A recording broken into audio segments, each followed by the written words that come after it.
All right. Hello, everybody. Welcome back to another season of 3 Up, 3 Down. Topic of conversation here for us in this new season here for the month of June is Little League's new four-umpire system, specifically for the 60-foot diamond. So we're excited to go ahead and roll that one out. A couple things obviously happened for Little League here this week as we start to get closer and closer to tournament play. Some of us have started, Tournament of Champions and that kind of stuff, and even the district tournament is beginning to near upon us. The international tournament is. And with that, there are a couple resources that we want to make sure that we provide you guys with. And DJ, you can link these in the chat, and I'll try and remember to put them in the description for us when I link this on YouTube. The first of which is one of Gary's documents from the great folks out west, the Tournament Rules of Interest, to kind of give you an idea here of some of the differences or things to at least be considering as we take a look at the differences between regular season and tournament season, what might be different and things like that. And then the other one came out here earlier this week. That is the MPR clarification, the mandatory play rule clarification that came from Little League. Still continuing to evolve. I know that the district administrators were all in a meeting last night here to kind of get an extra mandatory play clarification. At least they were here in the central and I think the eastern regions. I'm not sure if other regions have had theirs, but I do know that there'll be some more clarification, at least passed down through the district administrator, who will then relay that hopefully to district officials and league officials as well. So continue to bug, I guess you could say, your district administrators out there with regards to the mandatory play clarification and questions you may have on that one, because they are kind of more in the know than a lot of other folks here, thanks to the recent webinars that they would have had as well. But nonetheless, those two documents are in the chat for you. Again, that's the Tournament Rules of Interest from the great folks out west, so that we all know the tournament rules, and then secondly, the mandatory play clarification here coming up as well. Okay, so those are the two things out there here for us to go ahead and share as we all get ready for tournament season. Now, the other thing that's also important for us to go ahead and take a look at in terms of tournament season is multi-member crew mechanics. And the four-umpire system, as I mentioned, is our topic of conversation here for us today. Now, before I go ahead and get into kind of the specifics and some of those things about the four-umpire system, our big picture goal here today is to just kind of get an understanding of the two basic rotations and what's required of each umpire in those rotations. So it's kind of like an aerial view where a lot of the things we'll start to hint at are a little bit more specific that we'll cover later in the month. So today is kind of like the philosophy here in presenting and introducing everyone and rolling out this four-umpire system is to kind of go whole part whole, so to speak, to it. So today's the whole. What are the rotations? When do we use them? What do they look like? What's it requiring of each umpire? And then in kind of the middle parts of the month, we'll take a look then at some of the more specifics, such as positioning and different types of adjustments we can make to positioning. And then lastly, we'll put it all together here. So whole part whole is kind of the philosophy. And again, today, big picture view, really just want to get the basics as to when do I use these rotations and where do I have to be? And those are kind of the major questions that we want to go ahead and take a look at. So that is what is on the agenda here for us today. DJ, Seth, anybody else, anything here before we go ahead and get rolling and into the good stuff here, so to speak, today? Anything else at all before we get going? Nope, I'm all good. Let's roll. All right, so let me go ahead and get everything closed off of here for me. It shows everything here. So let me go ahead and get ready to go here again. Typical here for us just to go ahead and, as I said, take a big picture view. And again, that's basic rotations. I'm going to mention a little bit of responsibilities. We'll get into more specific responsibilities, more so in our next meeting next week. But nonetheless, here, as you see here, basic rotations, general philosophy is what we're trying to take a look at here with Little League's new four-umpire system. Now, let's first take a look at the general philosophy. And essentially, what Little League has done, and it has taken a lot of the different four-umpire systems that were used by a variety of different regions prior to this point, kind of tried to mesh them and take the best of what was all there together and really boil it down to kind of one of three scenarios. Either one, we don't rotate. Second, we will rotate in a clockwise fashion, and I'll talk about that here in just a second. Or we just use one umpire to kind of fill when another umpire leaves. So that's kind of the big picture view of what exactly is going on. And in that whole idea, there are a couple of founding philosophies of the system. Number one, try and front load as many umpires ahead of runners as possible. So that means we want to try and keep umpires ahead and positioned ahead as much as possible. Secondly, we're going to assign responsibilities and rotations based upon what's going to be most likely to happen. So highest probabilities in order of priority. Thirdly, then, when we assign an umpire to multiple base coverage, so if you're assigned in a rotation, for example, second and third base, be careful not to overcompensate. We'll talk about that in one of the two rotations here in just a second. But nonetheless, here, when you have multiple base coverage, make sure not to overcompensate. So those are three of the grounding philosophies here for us, and we'll revisit those as we kind of present some of these themes as well. Fourthly, prioritize freedom of movement. When we start to talk about initial starting position later on in the month, we'll talk about this one here too. We'll kind of mention a little bit today as we take a look then at some of our positioning in rotation. And then lastly, umpire communication, something that we'll definitely hit on both verbally and non-verbally. For example, today we'll talk about the usage of a stop hand. I'll try and highlight that one today, and we'll definitely circle back to it again. But again, today is that big picture view. We don't want to get too specific. Just understand the basic rotations, where you're supposed to be, when you're supposed to be there, and kind of move on from there. But big picture wise here, these are the general philosophical foundations of the 4-umpire system. Now, before we take a look at the rotations that are used, and there are two different types of rotations, and I'll talk about those here momentarily, just want to make sure that we understand areas of responsibility, because as we know in the 4-umpire system, we are going to allow U1, U2, or U3 to go ahead and go out on a trouble ball. We'll talk about that here in areas of responsibility. Now, if I take a look here real quick at catch, no catch responsibilities, the plate umpire here is going to be responsible for all catch, no catch on the infield, as well as all catch, no catch that is routine on the in the outfield. Okay, so all catch, no catch in the infield belongs to the plate umpire, and then all catch, no catch that is routine, all routine batted balls then to the outfield belong to the plate umpire. Now, as we see here, there is an exception. This is the trouble ball, and we'll kind of define the trouble ball as we would have prior to this point. Remember, trouble ball basically is something that is going to require extraordinary effort by a fielder, so charging in hard, something below the waist if they're going backwards. So extraordinary effort by a fielder. Converging fielders, so one or more fielders trying to go ahead and field the same batted ball, something that threatens the boundary, either obviously the outfield fence or potentially even a fence down the lines, depending on how close they may be to the foul lines. And then lastly here, anything that's within about 20 feet of the line would be a trouble ball, and that's what we're going to allow then any base umpire to go out on. So to go ahead and make sure that we're in clear shape here with catch, no catch responsibilities. On the infield, everything belongs to the plate umpire.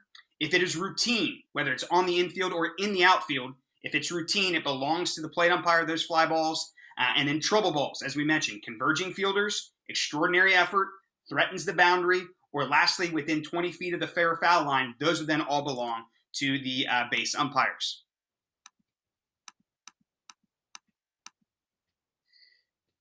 I think we got a little bit of a diagram here to go ahead and put that into perspective here, and it goes ahead and just kind of paints a picture as to what exactly I just said. Remember, U1 is going to take them and be responsible here in terms of all these trouble balls, and that trouble ball then would be anything for U1 that would take the right fielder, in this case F9, towards the line. Okay, so U1 has anything that requires the right fielder, F9, to move towards the right field foul line.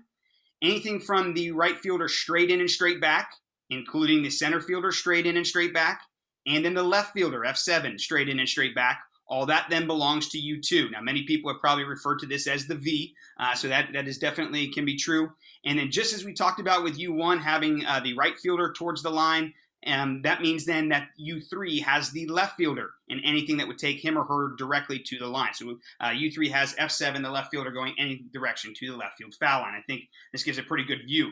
Now remember, we're only seeing the base umpires, U1, U2, and U3, go out on fly balls that are labeled as trouble balls. So that's going to require us to pause, read, and react to those trouble balls. Remember, trouble balls fall into one of four categories or criteria. One, something that is going to require extraordinary effort. Converging fielders would be the second one. Third one, anything that threatens the boundary. And lastly, anything on the line, the foul line or fair line, 20 feet in there. So that kind of gives us an understanding then of these areas of responsibility that would then allow U1, U2, or U3 to go out on fly balls when they are in their area of responsibility.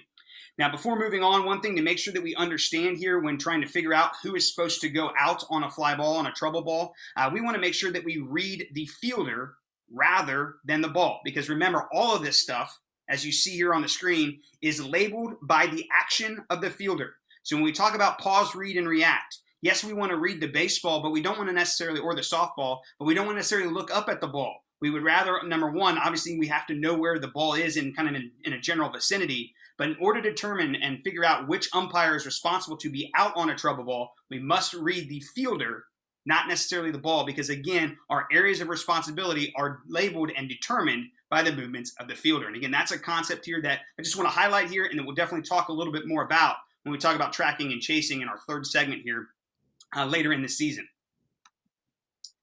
Now, today here, as I mentioned, is main focus is on basic rotations, and we have to at least number one know our areas of responsibility as we head into basic rotation. So, just general guidelines, area responsibilities. There, we're going to come back and circle back to that next week and the week after. But today's main focus here then is on the basic rotations. Now, for us on the 60-foot diamond, there are basically just two rotations that we are going to see used in the 4-umpire system. Now, Little League's manual that has been released has not issued any types of names to these individual rotations. I'm going to offer some names just to go ahead and give us some vocabulary to use, and that way when questions come up or we start to talk about them, we can at least say, hey, this rotation, rather than just trying to describe the entire rotation. So the first rotation that we're going to talk about today is what's known as the full rotation, or what I'm labeling as the full rotation. Again, important to note, this isn't a Little League interpretation or label. It's something that I'm giving us to use just so that we have common vernacular to use.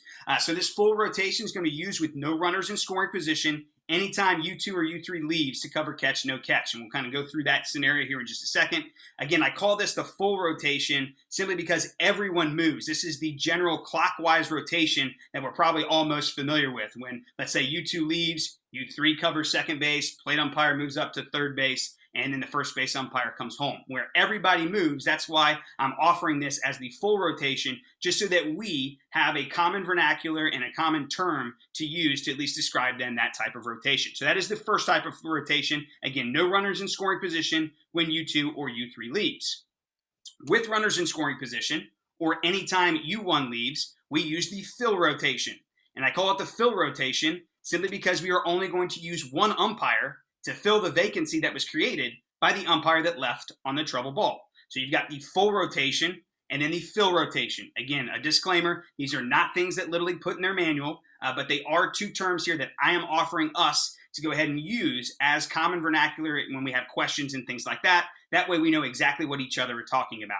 Now, again, these are the two types of rotations that are going to be used in the 4-umpire system, the full rotation and the fill rotation. Again, full rotation, no runners in scoring position anytime U2 or U3 leaves.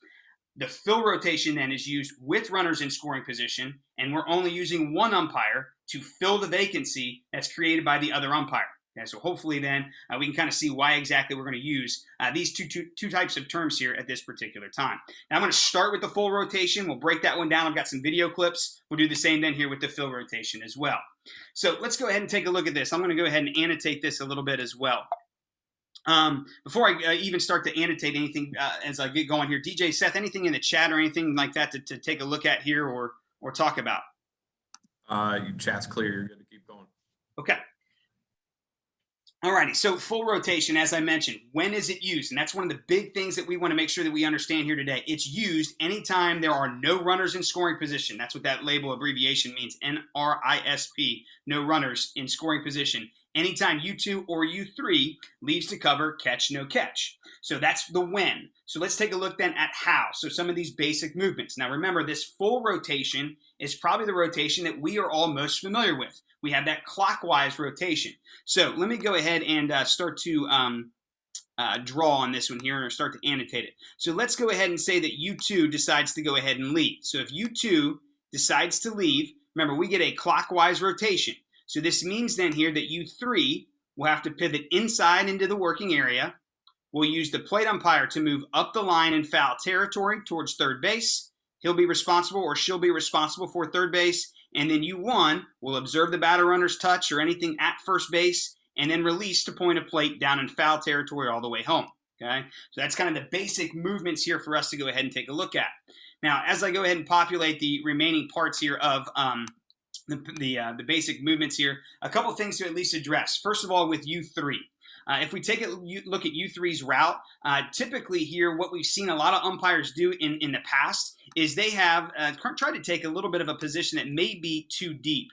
Now, when we only have one responsibility in this type of rotation, we can get a little bit closer to the base. Which is something to go ahead and at least go ahead and be aware of. So as we start to think about these rotations, where we only have a singular responsibility, in this case U3 is only responsible for plays at second base, we can be a little bit closer. So I wouldn't necessarily be any closer than potentially toes on the grass line here or on the cutout. But for us to be super far deep back in here, that obviously puts us further away from the base. And again, because our responsibilities here in this case are singular, we can go ahead and get closer. And rather than be toes this deep as I have diagrammed, we want to kind of move that one up a little bit right here to our toes, kind of on the grass line here.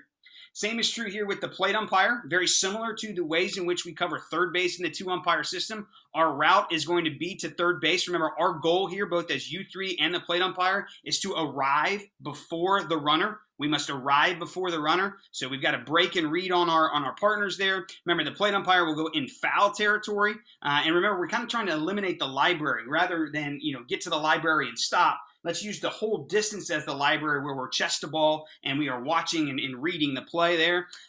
We can afford for adjusted positioning here. Typically here, because our responsibilities are singular, we can take plays on the back side of the base here at point of base. Some people may still go ahead and go into the cutout. I'll kind of show you some ideas about whether or not that's a good idea or whether or not that's appropriate in certain situations as well, all kind of dictated by the plays and in your own personal philosophy.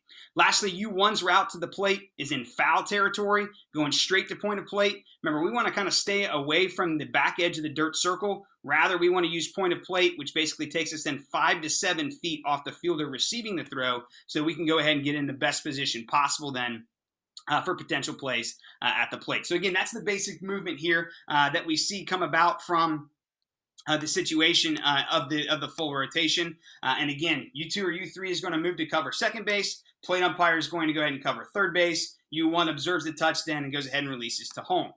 Now, a couple quick disclaimers to make sure that we have here too. Let's say for whatever reason we get a ball that both U2 and U3 break out on. If two umpires are going to break on the same fly ball, we're going to allow U2 to be the quarterback. So U2 will be able to continue his or her pursuit, and that'll make U3 then break off that pursuit and then pivot into the working area and rotate accordingly. So if two umpires break on the same fly ball, we're going to defer to U2. And what that means is we continue to allow U2 to chase it, and then rather the wing umpire, in this case, in my example, U3 would pivot in or go ahead and rotate accordingly.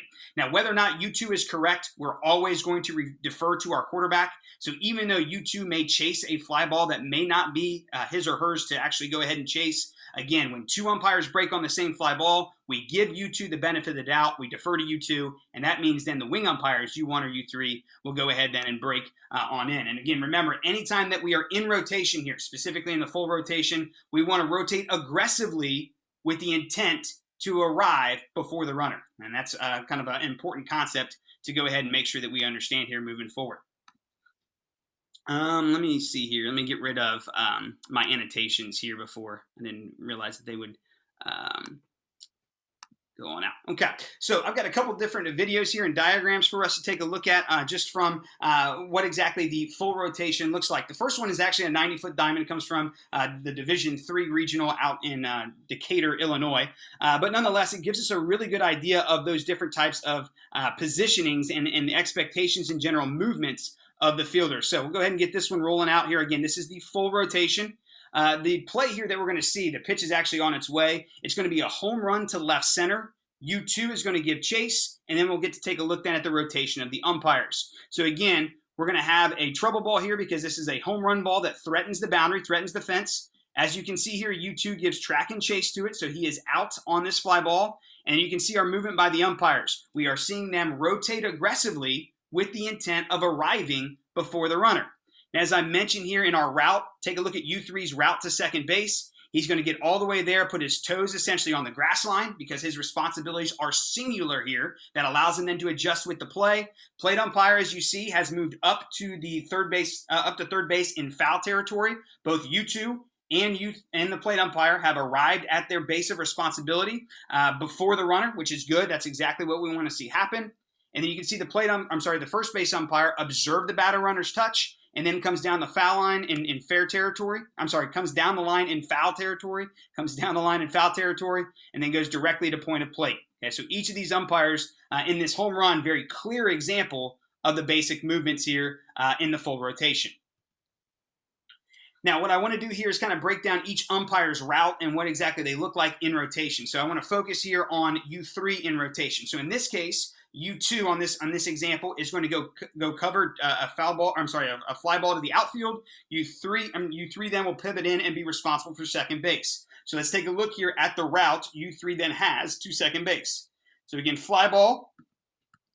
This one, in the mind of U2, threatens the boundary or it required extraordinary effort, so he's out on it. And then let's take a look then at U3. You can see U3 starting to pivot in to the working area.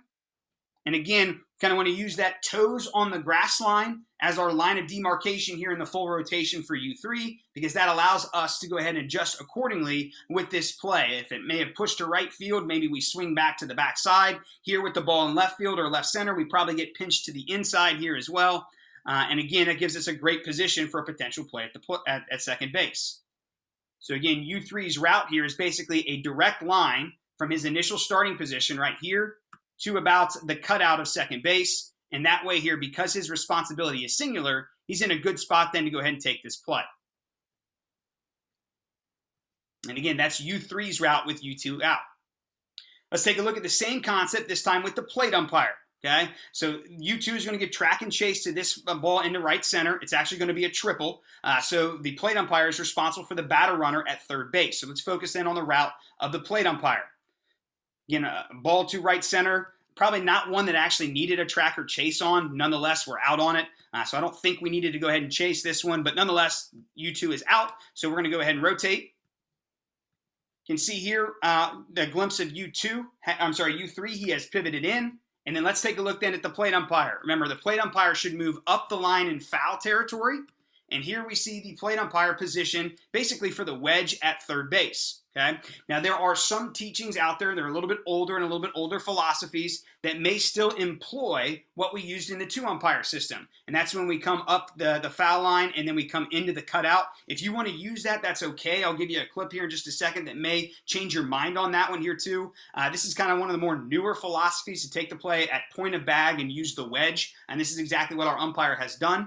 What we generally try and teach, again, is 5 to 7 feet off the fielder for the wedge, which basically puts us somewhere between the base and the coach's box. So I think this umpire is probably just a step too deep. We generally say that usually this grass line is about 3 or 4 feet off the base. So we kind of want to be like toes on the grass line a little bit more so, not as deep as this umpire is. But nonetheless here, the plate umpire's route has been up in foul territory to cover third base. He's behind the fielder, and then is able to find the wedge. And we'll see a replay here of his look into the base here. And he does a great job of getting on the base side hip of the fielder. And then in this route is able to take that one. He's got his head and eyes in between the runner and the fielder here.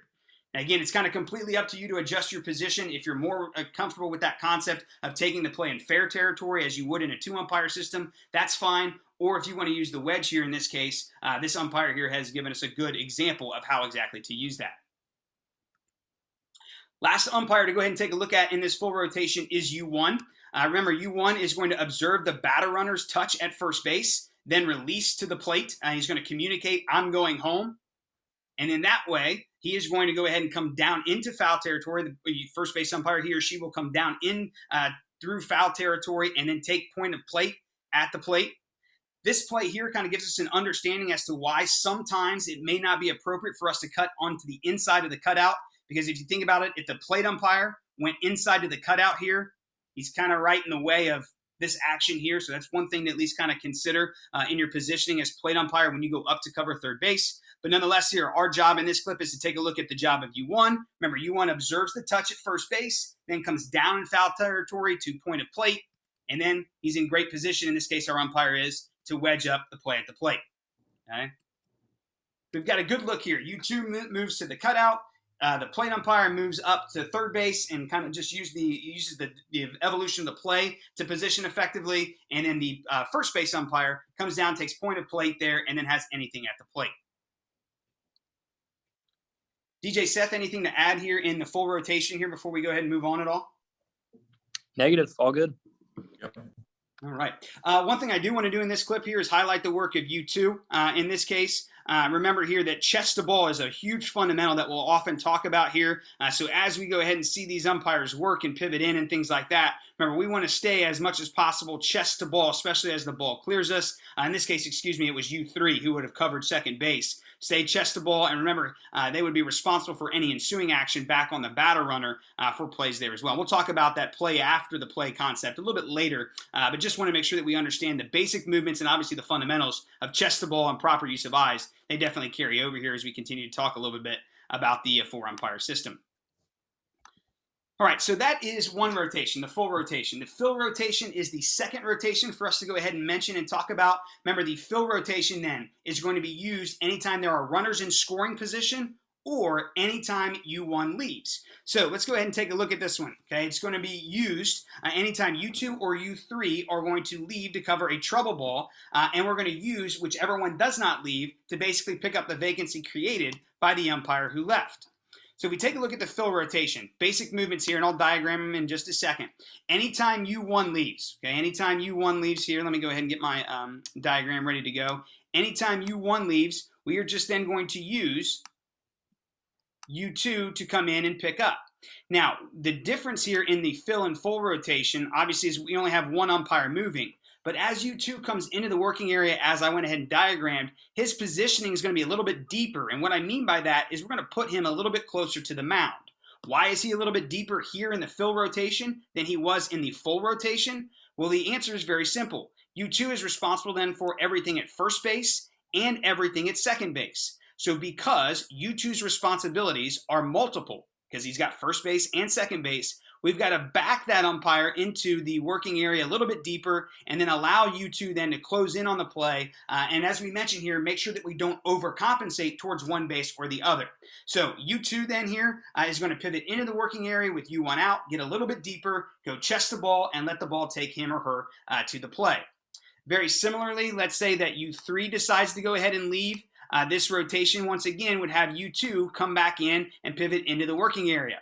Now, as you see on the diagram, the other thing that I've also got here is U2 positioned in either B or C. When we talk about initial starting positions, U2 is going to have the ability to decide whether or not they want to be in B or C, depending on each situation. So you'll have some liberty to choose between B or C, and I'll offer some food for thought in making that decision later on in the season here, later on in the month as we go through our presentations. But nonetheless, here the fill rotation, very simply then, just goes ahead then and picks up whichever umpire leaves, whichever umpire fills that creates the vacancy. We're just going to pick them up with either U2 or U3, whichever one doesn't leave. Okay, so again, basic movements. Anytime U1 leaves, U2 will pivot in. Remember, we'll drift a little bit deeper into the working area. That way we can go ahead and make sure that we are in good shape with responsibilities at both first and second base.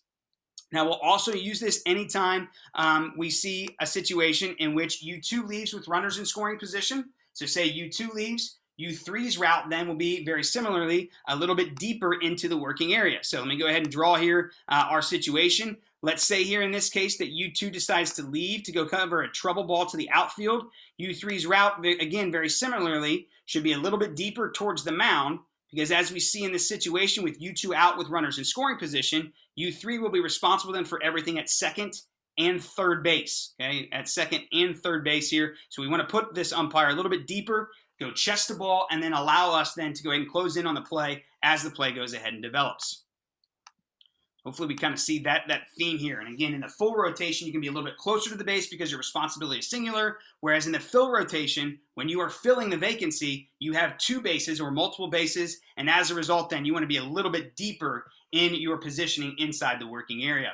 When U3 leaves, U2 will pivot back in. That is the fill of the vacancy here. And again, just as we talked about before, if two umpires break on the same fly ball, we will defer to U2. Whether U2 is correct or not in pursuing that fly ball, that trouble ball to the outfield, remember the wing umpires then will go ahead and break off pursuit and come on into the working area. Okay, but that generally here is the fill rotation. Again, fill rotation used with runners in scoring position and anytime U1 decides to go ahead and leave. Now, let's take a look at some of these clips here that'll give us a look at this fill rotation. The first one is a situation with U1 out.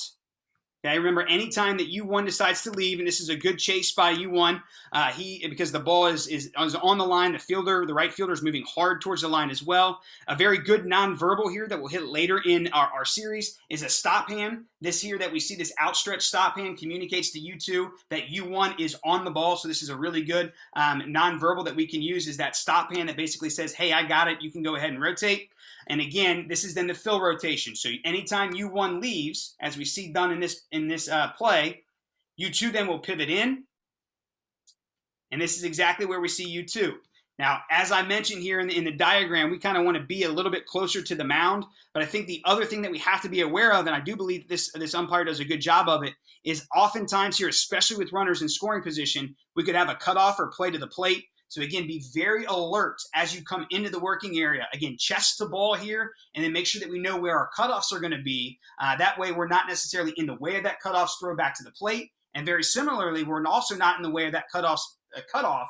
And let's say they try and go to the batter runner at second base, we're not necessarily in the way of that throw either. So again, the deeper we are towards the mound, that's going to provide that freedom of movement, one of the general philosophies here too. So get a little bit deeper, chest to ball, and again, you don't want to be in the way of the cutoff to the plate, nor do we want the cutoff to second base throw for us to be in that throwing lane as well. So I think this umpire does a pretty good job here of getting into the working area. Could be a little bit deeper towards the mound, but nonetheless here, we don't want to be in the way. We want to make sure we provide freedom of movement. Again, a really good look here at the behind the plate camera for us. U1's out, good stop hand to communicate that I'm on the ball.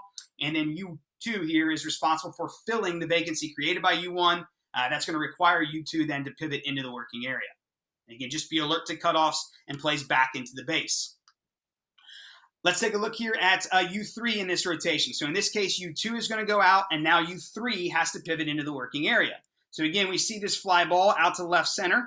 We have runners in scoring position. Bases are actually loaded here. U3 is going to have to pivot inside into the working area. You kind of see his head right here at the bottom of the screen.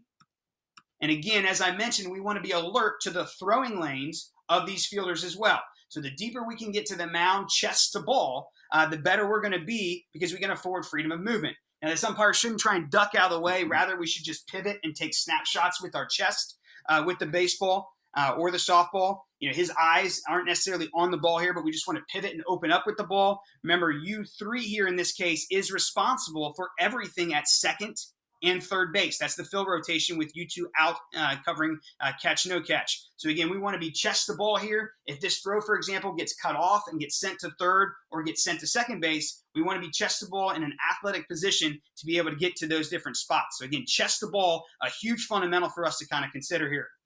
Again, same clip here with U2 out. U3 is going to pivot in here in the fill rotation with runners in scoring position. In this case, we have runners at first and second. So U2's out on this fly ball. He's going to pivot into the working area, responsible for both second and third base.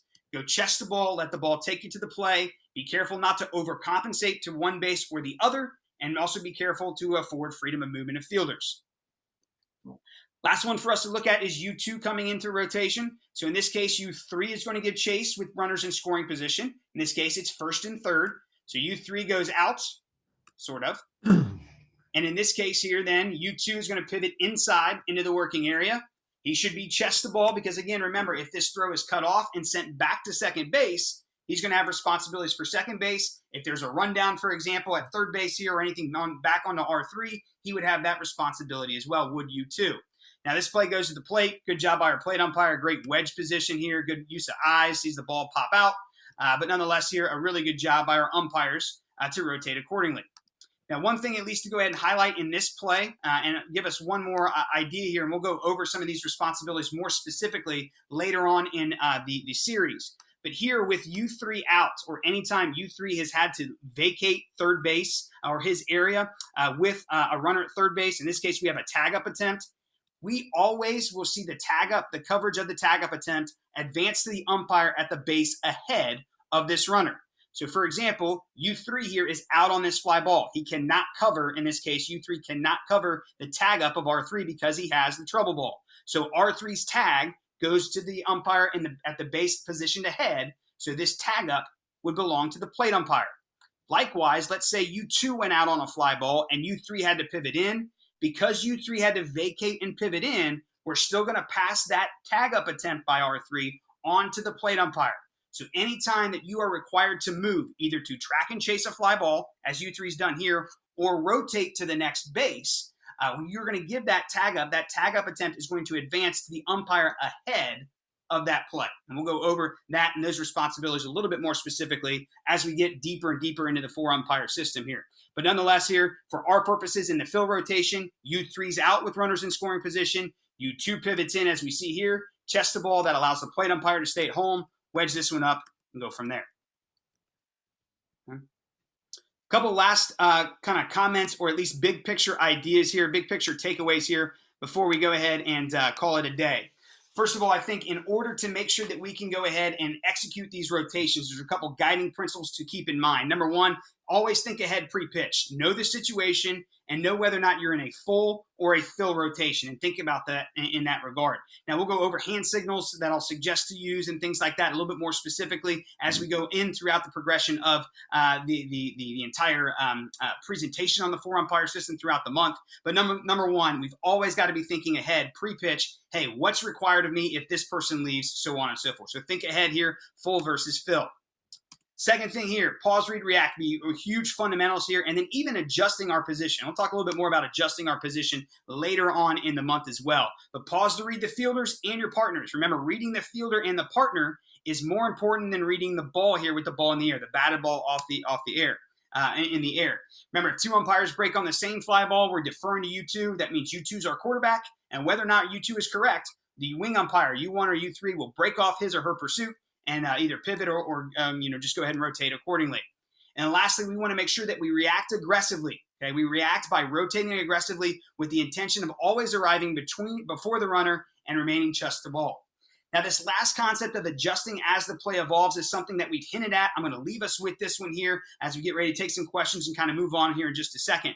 But adjusting as the play evolves is going to be a theme that we'll continue to address and discuss later on in our series here this season.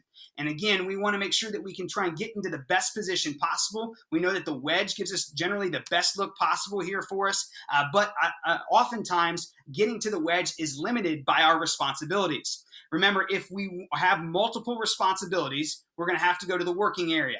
But if our responsibilities are singular, we can go ahead and use the wedge. And we'll talk about how to adjust those positions and things of that nature as we continue then to look at more and more situations and understand more and more concepts here with regards here to the 4-umpire system. But nonetheless here today, our big picture focus, our big picture items that we wanted to make sure that we went ahead and discussed were number one, that we understood the general philosophies here of the 4-umpire system, those 5 basic principles. And then secondly, that we made sure that we touch base with both of the rotations and understand, number one, when we're supposed to use them, and secondly, how we're supposed to arrive at the bases that we're required to go ahead and get to. DJ and Seth, anything that I may have missed in my emphasis or anything like that here today?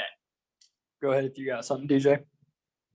Just reiterating the importance of, this is new stuff to us, some of us, but want to just make sure that we don't overanalyze or overcomplicate anything.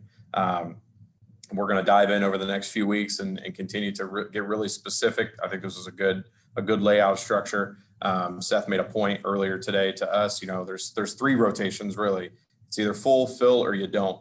And beyond that, we can dive into the intricacies. But no need to overanalyze or overcomplicate.